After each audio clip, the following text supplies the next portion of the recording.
25 paise, 30 paise, 40 paise. In such a way that നമ്മൾ ഇതുവരെ discuss ചെയ്ത ക്വസ്റ്റ്യൻസിൽ അവർ റേഷ്യോ തന്നിട്ടുണ്ടായിരുന്ന സമയത്ത് അവർ എങ്ങനെയാണ് തന്നത്? 3 പേരെയും കണക്ട് ചെയ്യുന്ന രീതിയിലുള്ള റേഷ്യോ ആയിരുന്നു തന്നിട്ടുണ്ടായിരുന്നത്. പക്ഷേ ഈ ഒരു പർട്ടിക്കുലർ ക്വസ്റ്റ്യനിൽ 3 പേരെയും കണക്ട് ചെയ്യുന്ന റേഷ്യോ അല്ല, 2 അറ്റ് എ ടൈം 2 പേരെ കണക്ട് ചെയ്യുന്ന രീതിയിലുള്ള റേഷ്യോ ആണ് തന്നിട്ടുള്ളത്. നമ്പർ ഓഫ് 25 പൈസ കോയിൻസ് എന്ന് പറയുന്നത് 40 പൈസ കോയിൻസിൻ്റെ ഹാഫ് ദ നമ്പറാണ്. എന്ന് പറയുമ്പോൾ എന്താണ് ഉദ്ദേശിക്കണേ? 25 പൈസ ഈസ് ടു 40 പൈസ, 25 പൈസ ഈസ് ടു 40 പൈസ എന്ന് പറഞ്ഞാൽ 40 പൈസ 2 ആണെങ്കിൽ അതിൻ്റെ ഹാഫ് ആയിരിക്കും എന്ത്? 25 പൈസയുടെ കൗണ്ട്. ക്ലിയർ ആയല്ലോ? ഇനി ഈ 25 പൈസയുടെ എണ്ണം നമ്മുടെ 30 പൈസയുടെ കൗണ്ടിൻ്റെ 66 2/3% ആണ് അല്ലേ? അപ്പോൾ ഇവിടെ 60 ഞാൻ പറഞ്ഞിട്ടുണ്ട്, എപ്പോഴായാലും നിങ്ങൾക്കൊരു പെർസെൻറ്റേജ് വാല്യൂ തന്നാൽ ആദ്യം നമ്മൾ എന്താണ് ചെയ്യേണ്ടത്? അതിനെ നമ്മൾ ഫ്രാക്ഷൻ വാല്യൂയിലേക്ക് മാറ്റും അല്ലേ? ഒരു പെർസെൻറ്റേജ് വാല്യൂ തന്നാൽ ആദ്യം നമ്മൾ എന്ത് ചെയ്യും? അതിനെ നമ്മൾ ഫ്രാക്ഷൻ വാല്യൂയിലേക്ക് നമ്മൾ മാറ്റും. ഫ്രാക്ഷൻ വാല്യൂയിലേക്ക് മാറ്റിയിട്ടാണ് നമ്മൾ എന്ത് ചെയ്യുന്നത്? ഫർദർ കാൽക്കുലേഷൻസ് നമ്മൾ ചെയ്യണം. അപ്പോൾ 66 2/3 എന്ന് പറയുന്ന ഈ ഒരു പെർസെൻറ്റേജിൻ്റെ ഫ്രാക്ഷൻ വാല്യൂ എന്താണ്? 2/3 ആണ് അല്ലേ?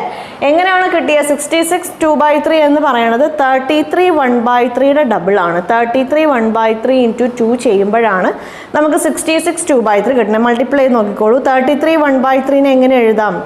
33 + 1/3 നമുക്ക് എഴുതാൻ പറ്റും. അപ്പോൾ 2 കൊണ്ട് ചെയ്യുമ്പോൾ 66 + 2/3 എന്ന് കിട്ടും. അതിനെ നമുക്ക് 66 2/3 എന്ന് എഴുതാൻ പറ്റും. ഇതൊക്കെ നമ്മൾ എവിടെയാണ് ഡിസ്കസ് ചെയ്തത്? പെർസെൻറ്റേജ് ടു ഫ്രാക്ഷൻ കൺവേർഷൻ എന്നുള്ള ആ ഒരു ടോപ്പിക്ക് ഡിസ്കസ് ചെയ്ത സമയത്ത് നമ്മൾ ഇതൊക്കെ ഡീറ്റെയിൽഡ് ആയിട്ട് ഡിസ്കസ് ചെയ്തതാണ്. അപ്പോൾ ഇവിടെ നോക്കിക്കോളൂ. ഇവിടെ യെസ് 33 1/3 കൊണ്ട് അതിനെ 2 കൊണ്ട് മൾട്ടിപ്ലൈ ചെയ്യുമ്പോഴാണ് നമുക്ക് 66 2/3 കിട്ടുന്നത്.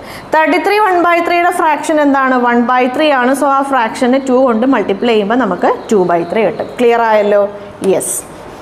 അപ്പോൾ ഇങ്ങനെ ഒരുപാട് ഫ്രാക്ഷൻ വാല്യൂസിൻ്റെ കാര്യങ്ങളെല്ലാം നമ്മൾ ഡീറ്റെയിൽഡ് ആയിട്ട് അവിടെ ഡിസ്കസ് ചെയ്തതാണ്. If you have any doubts you go and watch those session. കാരണം എന്താണെന്ന് വെച്ചാൽ ഈ പെർസെൻറ്റേജ് ടു ഫ്രാക്ഷൻ കൺവേർഷൻ ഭയങ്കര ഇമ്പോർട്ടൻ്റ് ആയിട്ടുള്ള ഒരു ടോപ്പിക്കാണ്.